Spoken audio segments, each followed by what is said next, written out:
My name is Elgidius Ichumbaki, and I am based at the University of Dar es Salaam.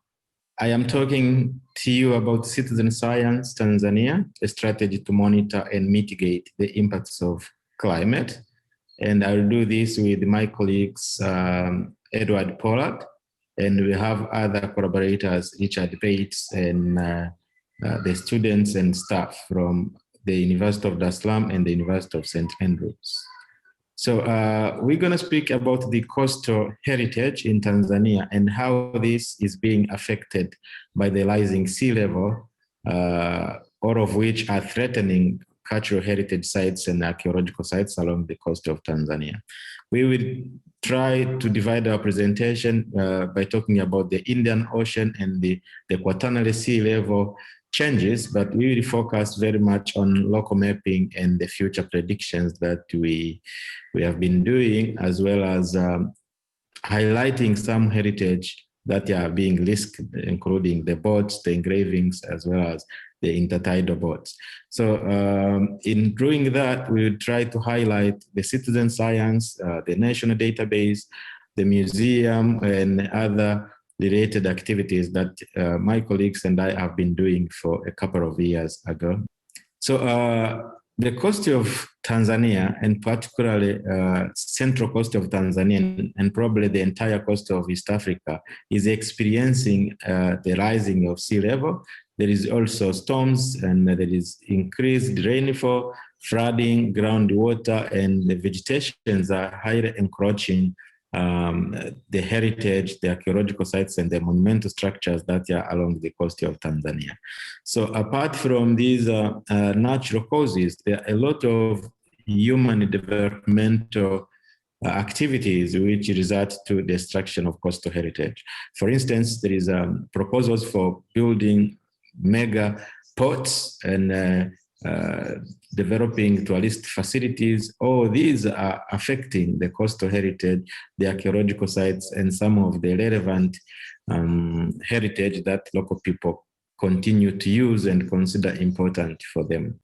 Yeah, so in terms to understanding the coastal heritage and what is happening in there, we have tried to do some marine geophysics, try to map out and see how significant the coast has been changing over time and what is happening, and therefore be in a position to predict the future in terms of coastal destruction, rising sea level, and climate changes. So I would just invite my colleagues, Edward Pollard, to carry out from there. Edward, please.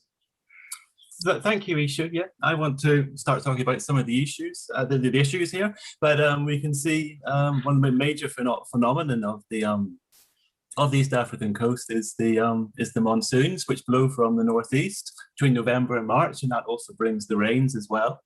And then there's a seasonal reversal between the southeast monsoon, which blows from May to October. So this allows, like famously, the dhows along the coast of the Western Indian Ocean to sail down from Persia, from Arabia, from India in the course of 1 year and be able to travel back, and they'll be trading for ivory, for slaves, for gold, for animal skins. And this has been recorded from at least 2,000 years ago by Ptolemy of Alexandria, which leads to a long period of maritime technology has been built up in fishing and like rigger canoe here. So the trading has led to the development of coastal city-states and stone towns, the building of coral buildings. This is in the tropical forests. You can often find the remains of these stone houses. This one in Kalepwe in Kenya has even the graffiti carved onto the stone wall. This is a 15th century house. And so it must be people associated with seafaring. You don't get very much in the way of other graffiti on the walls, but this one even has a bit of Swahili script written in Arabic. Explaining if we zoom in on that area, you can see it is you can see it's a square sailed vessel as opposed to the more Latin sailed triangular sails we see today. And these sites, they are relatively threatened. The coral stone is useful for building material. This one here, you can see they've mined out the walls of this building on the ground here in Maida Creek, Kenya, and they're just leaving the deposits on the pottery within the building itself. So the stone has been taken away. The rainfall that comes with the monsoons also washes away a lot of the artifacts, especially when the vegetation has been moved for hotels, for people going on safari and beach tours. And you can see the top left, we're recording a site which is where the pottery and late Stone Age material has been eroded out. And we find the site as the rains wash down the slope. And, but also we try to record as much as we can before the building is built. But then the rains also, see in the bottom left, has washed away even our excavations. A lot of the cyclones that happen further south in Mozambique, but sometimes they do reach southern Tanzania as well, as you can see in the bottom right. And so artifacts get washed onto the foreshore, they get redeposited. As here, this is amongst the stones. You can find quartz and chert from late Stone Age, even middle Stone Age periods on the foreshore now redeposited. So within a port itself, it's important to have good fresh water. And when you take too much fresh water from the well, you start to bring up saline intrusion from seawater that's below. So the wells here are important. This is Kilwa itself here. Kisima Kuku is the only freshwater well there today, and that's for the village. But there are at least almost 20 more wells seem to be either abandoned or just used for the more salty water today. So we're wondering when they were in use. And we can see certainly the bottom right there is it was a well. We're excavating in a well on the foreshore that's been eroded. You can see the port that's been eroded back from there. So there's only the foundations of that, and that's got 15th century pottery recorded in that. Other ones like top left there, our excavations there revealed that to be 14th century pottery when that was in use as a freshwater well. The excavations also reveal the rich heritage that was there with the top left. You can see the blue and white from the Far East could be 13th century on the East African coast. The celadons as well could be 9th, 10th century. And we're also getting the beads from India. The glass beads that were being traded down as well. And the way when you dig a well as well, they also disturb earlier deposits as they built these wells, probably around the 14th, 15th century, disturbing materials back to the first millennium and into the early Iron Age. The development of the town itself is there. On the eastern coast, this is where they would get all the coral resources to build the stone towns themselves. You also find evidence exploring that area. You find evidence of the trade as well. Here you can see a black rock on the foreshore. This is at low tide. The Indian Ocean is to the right there, and in the distance you have an islet, a natural stone which looks like a dhow. It's called the Jui la Jahazi. That means rock of the dhow in Swahili. And well, the legend there is that was a ship that was turned to stone as it was attacking Kilwa. So they prayed and it was turned to stone. So our exploration around there to find this the black basalt, and basalt is a volcanic rock. This is a coral island. It must have come from a volcanic place like the Comoros. Recording the distribution of this, we presume is the shipwreck, which has been ripped apart on the very sharp coral of the reef here. We record the position of all of these bits of stone, and probably only the ballast remains today. So here we have, when we map out the distribution of the artifacts on the low tide of the reef on the east coast of Kilwa, where you can see as the Indian Ocean in the bottom right there, the ocean waves would transport materials to on the landward direction. And we can see, so when we map them out with GPS, we can see the distribution of sandstone in a certain area, suggesting there was a wreck carrying sandstone perhaps as ballast for the wreck. And but then we also have a distribution of basalt, the volcanic rock, beside it. And so with directly landward of the basalt, we have a distribution of Persian pot, the storage pot. And so that's probably about 9th, 10th century. So we can date probably that shipwreck, probably the basalt one, at least the 9th, 10th century. Within the harbour itself, the water is much more murkier than away in the Indian Ocean. We can still record bits of anchors from medieval anchors. That square there would have been where you where the wooden stock would have gone through. And the more ballast again, that's black basalt. Again, it seems to be with the currents going in and out, it kind of leaves things much more exposed. If it was on the eastern coast where the coral growth, that would have covered everything up. But the pottery we find around there seems more 15th, 16th century, and also a large rib bone of a large animal. And then, well, this whatever's under the water, like it's at least 70 meters, 80 meters deep. Like we've done multi-beam echo sounder recording of this, and there are more anomalies, but these are being affected by the port development. This is the hydrocarbon exploration at Kilwa. So their anchors and wash of the large ship is going to affect the underwater heritage as well. And I'll pass you back over to Ishu. Yeah, thanks very much, Ted, Edward, for this progress. And I just want to bring to the attention on what these coastal heritage are to the local people, particularly along the coast of Tanzania, and what they think are. So there are two understandings here. When we approach these sites, particularly along the coast of Tanzania, what we are looking for are the monumental structures, the archaeological remains, artifacts, and anything that we consider to be archaeological. And that is what heritage means to us. But for the local people, they have a different understanding of what entails this heritage. So a poll we made in various places along the coast of Tanzania, they are mentioning the ocean and the baobab trees as their important heritage which deserve protection. And they are mentioning the ocean because this is where they get everything they need for their livelihood. They get fish, and they sell fish, they get money, which they utilize to purchase food and other necessities they need. And the baobab trees are extremely important for them because these provide spiritual healing. They go to the sites, to do spiritual practices, and once they do spiritual practices, they think they are healed, their children get healing, and whatever they need is blessed by the spiritual activities which they conduct within the baobab trees. To be able to catch up with these local people, we have worked with different groups by using different means. So one of the means we have used is to develop a mobile application which is user-friendly for the majority of the people along the coast of Tanzania.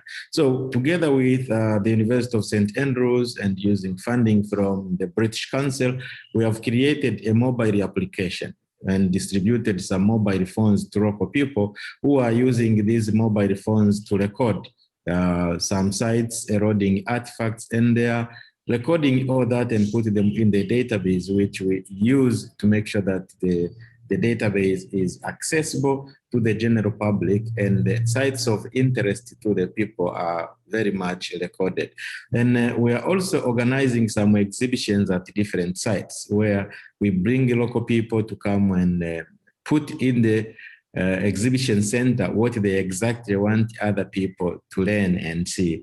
And the villagers are coming in large numbers to experience what is happening and share their knowledge and their experience on the important heritage that deserve protection. And one of the key strategies that we have been using and bringing people together, he tried to use the music. So the music has been extremely important aspects to explain what these academic results are saying and what is the best means to communicate our research to the local people. So apart from organizing exhibitions and using a mobile application, working together with the local people, we have been trying to compose songs which capture the attention of the local people, collaborate with the local musicians to create songs which are enjoyable by the local people and which are heardable. So because many of the people cannot access the materials we are producing, academic materials, they can easily access the songs from YouTube, listen the songs from the radio, and therefore understand the type of heritage that they have. And whoever is interested can get access to that particular song and hear what is happening in there. And this has captured the attention of not only government leaders in Tanzania, but it has gone beyond Tanzania. On the middle top right, for instance, you can see even UNESCO playing the same songs in one of their meetings and celebrating using music as a strategy towards communicating the values of heritage and what is happening along the coast of Tanzania and the strategies that we could use to protect this important heritage, which is highly eroded by the rising sea level. So there are other issues that we have tried to do, particularly in this COVID-19 pandemic, where there is no possibility to travel, to interact with large groups and to do things that could result into raising awareness. So one of the strategies has been to work with the local community to create smaller museums. And we recently created a site museum at Kirwa, a World Heritage Site. And to make sure that the people are accessing the museum, we have opened this museum. So as people continue to experience COVID-19 pandemic, being not able to travel abroad and not being able to gather in large numbers, they are trying to come together with this site museum and share ideas and knowledge of what is happening. But another important thing which is highly recommended from the COVID-19 scenario is to exercise, to make sure that people exercise, do jogging, etc. So we have capitalized on that to bring a lot of people together to do jogging, to learn so that they can develop that as a campaign, not only to understand the type of heritage and the coastal heritage we are referring to, but also to improve their health status through exercising. And so combining the exhibitions, the music, and this innovative kind of learning, people have come together and realized there is important heritage which needs to be protected despite the climatic changing, which is high eroding coastal archaeological sites. So I would like to finish our presentation by referring to the approach that we have been using, which is really useful in recording coastal heritage and also raising awareness among the general public in Tanzania and beyond. So at the local level and making the people aware of their heritage and ready to participate, we have been able to record hundreds of eroding coastal sites, which are really being affected by the rising climate. But we are also helping the communities to establish, to make them part and parcel of what we are doing. So through the groups, these people are recording heritage. Through mobile phones, these people, the local people are recording the eroding archaeological sites, and they are informing us on what is happening on the ground. But we have also been able to establish community groups. These are the enterprise which make different cultural objects for tourists who are coming in there, and to make sure that we are all on the same table and we are discussing together on how to move forward. At the national level, we have worked with government departments to establish a digital database of the cultural heritage sites in Tanzania. So we have trained a number of people, and there is now groups of different officials moving along the coast using the developed mobile application to record some of the important cultural heritage that are eroding. The tangible and the intangible heritage that are connected to the sea, as well as the terrestrial and marine heritage, they are being recorded by both the government officials on the site, but also the local people who have got access to the mobile phone. So building the app which we use to record the eroding sites, as well as training the local people who are now being equipped with digital techniques of recording sites, has resulted to raising awareness, but also recording these sites before they get eroded. And last but not least is the music. So the music, what we have referred as musicalizing heritage, is creating an impact, particularly to the young people who cannot access the academic outputs, but they can easily listen to the music, create their own music, and therefore raise awareness among themselves on the values of heritage and how to protect this eroding coastal heritage. Thank you very much.